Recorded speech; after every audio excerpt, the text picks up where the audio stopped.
nessa reunião que aconteceu, ele deu uma ironizada no deputado Eduardo Bolsonaro.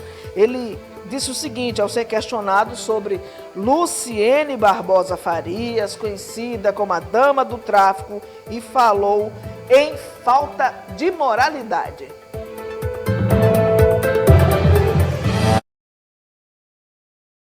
Quando pregou o voto nulo, permitindo a eleição de Lula na última eleição. Isso daí mostra uma grande diferença, que os argentinos souberam a lição à base de 140% de inflação e quase metade da população na pobreza, que foi o mal pior é a esquerda, o mal pior são os comunistas, o mal pior é Lula da Silva, né? Espero que a gente consiga o mais rápido possível recobrar a maturidade para fazermos uma oposição mais uníssona nessa casa. Mas isso dito, presidente, eu tenho que ressaltar aqui a postura do ministro para com Vossa Excelência. O ministro se irritou, chegou a exaltar-se um pouco com Vossa Excelência, por ter cortado a palavra dele para lhe chamar a atenção e retornar ao foco matéria dessa audiência pública de hoje. Eu relembro aqui que na legislatura passada, enquanto o presidente era Jair Bolsonaro, a CCJ, propositalmente, deputado Messias, tinha na linha de frente parlamentares só mulheres do PT, do PCdoB, do PSOL e várias outras. Porque quando elas levantavam a voz, provocavam o início de um barraco, qualquer um que reagisse era taxado de machista. Então, eu espero que nós tenhamos a maturidade para deixar de lado essa tensão política e um jogo baixo de ficar acusando uns aos outros de racista, sexista, misógino, xenófobo, porque isso daí é a estratégia da esquerda identitária para bloquear o debate. Hoje em dia no Brasil não tem mais debate. Se você é contra as cotas raciais, você é racista. Se você é contra o PLC 122 ou qualquer pauta LGBT nas escolas, você é homofóbico e assim por diante. E eu também começo aqui falando de uma foto emblemática. Quando Lula foi eleito e tomou posse, ele subiu a rampa do Palácio do Planalto com pessoas que, teoricamente, representavam as minorias. Deficientes físicos, mulheres, negros, LGBTQI e assim por diante. Numa primeira oportunidade, ele já recebeu críticas do deficiente físico com o qual ele subiu a rampa do Palácio do Planalto, em uma fala capacista, né, em que ele disse que não estaria disposto a tirar fotos de andador, por ocasião de sua cirurgia no quadril.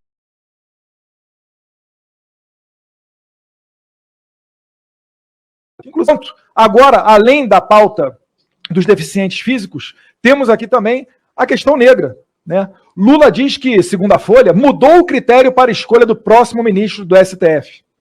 Ao passo que Flávio Dino, em 2014, ele se declarou branco em 2014 para sua eleição de governador do Maranhão. Em 2018, Flávio Dino se declarou pardo na sua reeleição. E agora a Folha diz que Dino deve ser o 5º negro na história do STF. Minha primeira pergunta, ministro, é o seguinte: Flávio Dino é um negro fake ou existem negros trans que, conforme o dia que eles acordam, eles podem se declarar negros ou não? O que o senhor tem a dizer sobre essa questão? E além disso, outra pergunta: o senhor acha que o Lula usou a militância identitária só para se eleger e agora governa pouco se lixando para essa mesma militância identitária? Eu finalizo aqui falando ainda da dama do tráfico, para um aspecto que ainda não foi levantado. A dama do tráfico, prezado Nicolas, ela chegou ao Ministério da Justiça, antes dela chegar ao Ministério da Justiça, ela foi deputada estadual. Ela é uma das fundadoras do PSOL. E já foi pega em gravação telefônica falando mais ou menos o seguinte: eu roubei sim, mas eu roubei para criar o partido. Ela estava se referindo a desvio das mensalidades de sindicalizados. Pessoas que se associam a uma classe sindical, ela pegou o dinheiro dessas pessoas e usou para criar o PSOL. Foi dinheiro para a campanha do João Willis, dinheiro para a campanha de Chico Alencar e assim por diante. Essa pessoa é que, se continuar tendo portas abertas no Ministério da Justiça, no Ministério dos Direitos Humanos, vai continuar trazendo problemas para os senhores. Eu até gostei aqui, ministro, que Vossa Excelência se apoiou numa portaria da então ministra Damares, de 2021, para dizer que seguiu toda a legislação, inclusive a legislação da ministra do governo Bolsonaro. Só que é o seguinte, né? A gente acredita que quando as pessoas chegam a tal nível de poder, que elas têm um mínimo de moralidade. Nunca se imaginou que teria que ter ali um artigo: é proibido trazer pessoas condenadas a 10 anos por associação ao tráfico, de terem as suas custas e diárias pagas pelo Ministério dos Direitos Humanos de Vossa Excelência para vir a Brasília. É lamentável que o princípio da moralidade só seja evocado para evitar que Alexandre Ramagem seja nomeado diretor-geral da Polícia Federal. Ou então, para outros, meu tempo vai acabar, mas só para concluir, presidente, ou então para outros casos, como, por exemplo, o cancelamento da graça presidencial para Daniel Silveira. Então, isso daí é uma prova, um retrato de que o Brasil que nós estamos vivendo não é o país da democracia. Ministro, com a palavra. Bom, em primeiro lugar, eu quero... Bom, cumprimento o deputado. Eu quero dizer da minha enorme surpresa pelo fato do deputado estar preocupado com a questão racial no Brasil. Isso, para mim, é uma grande novidade. E, principalmente, também fico muito surpreso também com o fato de que o deputado tenha falado sobre as pessoas com deficiência, né? Só queria lembrar o deputado que o governo do presidente Lula lançou, há 2 semanas atrás, o maior programa da história do Brasil em defesa das pessoas com deficiência, Viver Sem Limite. Esse programa é um programa que conta com a participação de mais de 17 ministérios, cujo orçamento dá mais de 6 bilhões de reais e que possui uma série de ações estruturantes e que vão, de fato, mudar a vida das pessoas com deficiência no Brasil.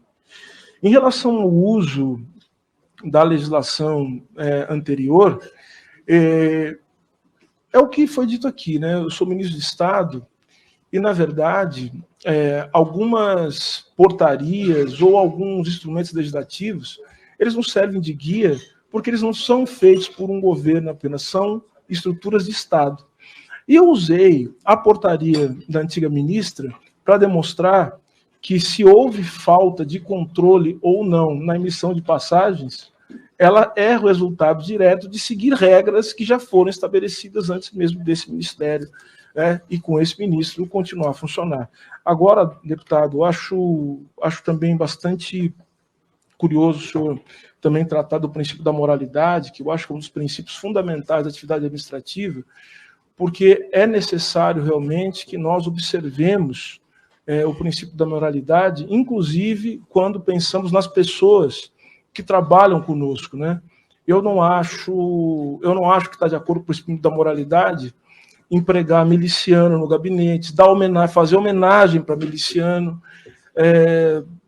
levar drogas no avião da FAB. Eu acho que tudo isso também deve ser visto de acordo com o princípio da moralidade.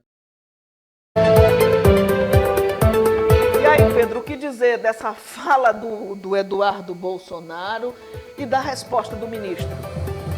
Primeiro, são 3 pontos, né, que o Eduardo Bolsonaro Você vai faz. anotando tintim por tintim, né? Ponto a ponto. Tem que ser, né? Porque eu gosto de pegar bolsonarista com as calças curtas. Porque ele adora costureira, mas se preocupa com ponto a ponto. Tem que estar dando os ajustes assim, bem direitinho, para que, né? Enfim, eu acho tão bacana quando o Eduardo Bolsonaro vai para o Congresso Nacional e tenta fazer essas comparações maravilhosas, né?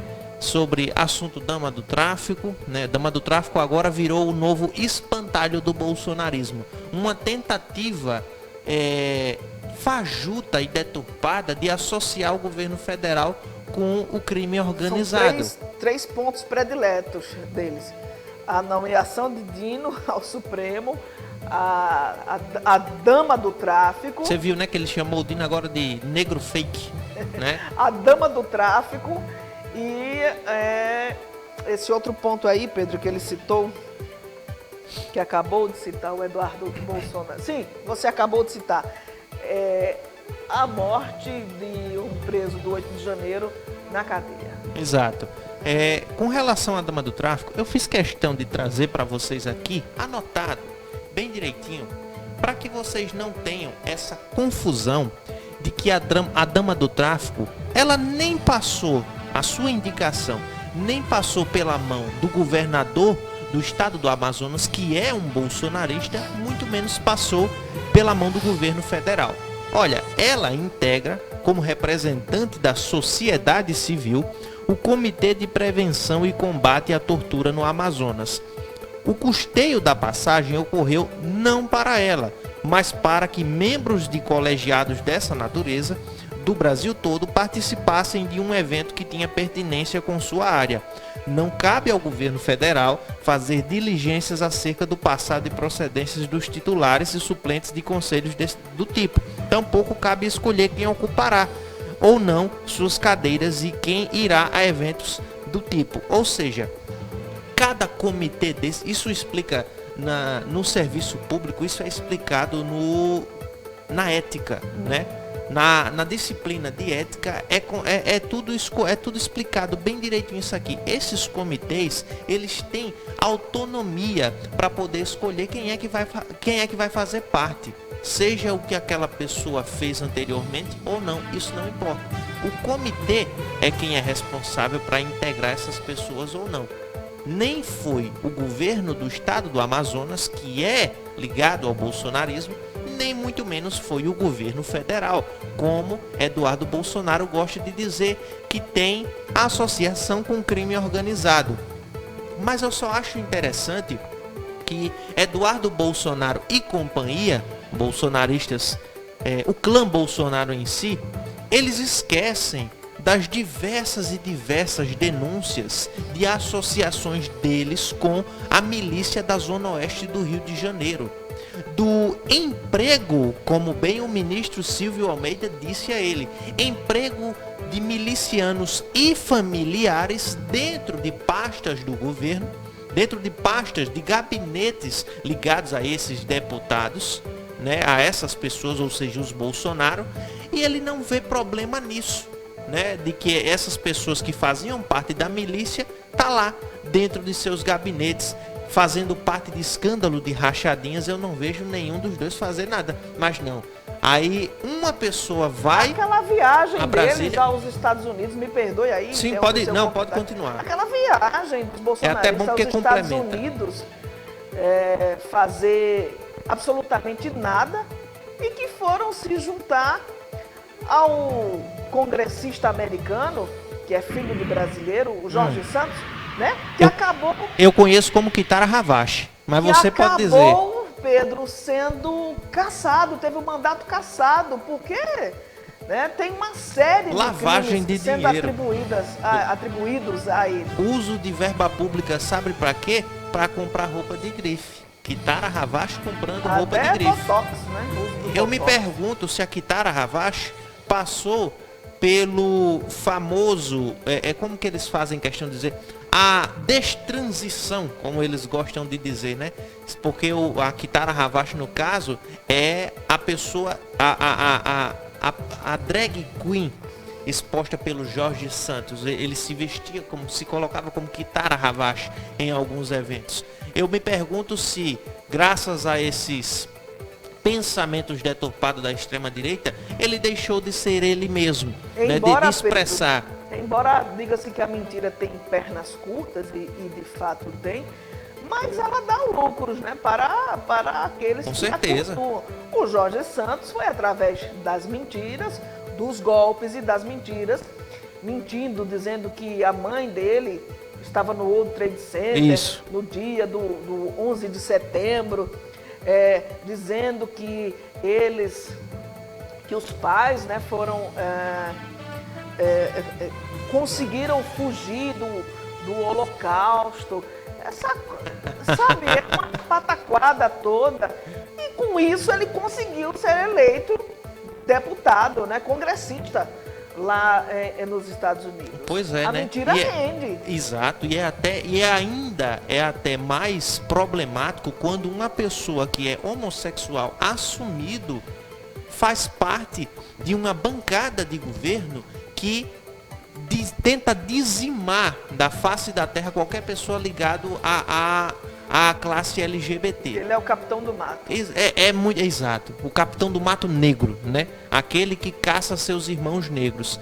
É simplesmente, eu não tenho nem adjetivo para poder falar, mas é simplesmente preocupante ver que uma pessoa se alia a um projeto de governo que vai contrário ao seu ser, vai contrário a quem ele é. Ou seja, o bolsonarismo, o próprio Eduardo Bolsonaro não tem moral nenhuma para questionar o fato de, segundo eles, a dama do tráfico ter ido participar de um evento. Claro que não. Quando eles se juntam a bandidos.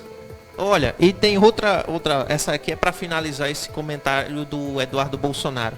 Ele citou as eleições na Argentina. A gente não deu tanta ênfase aqui, até porque você já viu que já passou, né? Foi bem rápido. 14 bolsonaristas já desistiram, viu, de prestigiar a posse. Não sei se você já sabe. Eu sei disso. Agora eu vou dizer o porquê. É exatamente isso que eu quero puxar.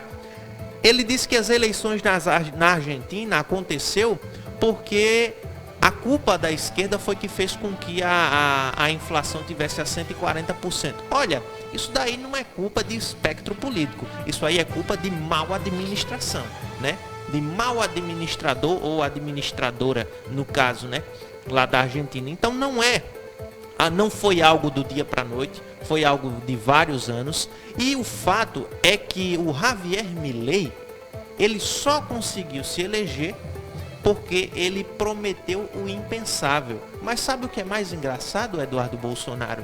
Eu não sei se você tem acompanhado as últimas notícias, mas, primeiro de todas, o presidente do Brasil, o qual Javier Milei tinha chamado de comunista e que ele não faria nenhum acordo político, não teria relações com o Brasil, cortaria geral, só teria relações com Estados Unidos e Israel, acabou com esse discurso e convidou Lula para a sua posse, agora em dezembro. Convidou Lula para prestigiá-lo, participar desse momento tão importante na vida dele. Outra coisa, ele não vai mais destruir Banco Central, como ele bem disse. Ele não vai também mais dolarizar a economia. Sabe por quê? Porque um de seus apoiadores, né, o Maurício Macri, ele chegou nos ouvidinhos dele e disse: ó, baixa a bola aí, porque agora vamos voltar para a realidade. Já ganhou a eleição. Já ganhou a eleição. Vamos agora fazer o correto. Porque ele sabia que não teria apoio nenhum para fazer essas loucuras. O Congresso argentino não é de extrema direita. O Congresso argentino, em maioria, é de esquerda. Ou seja, Javier Milei não teria sequer nenhum passo, não daria nenhum passo a mais. Então ele tem que moderar na linguagem, já moderou, né? E já se moderou, ou seja, por isso 14 bolsonaristas não vão mais à diplomação dele, porque ficaram com dorzinha de cotovelo, porque o atual presidente do Brasil foi convidado para essa diplomação, para que mantivesse ainda as relações. É certo que Brasil e Argentina têm relações de anos, né? De séculos, digamos assim, desde guerras até relações econômicas comerciais.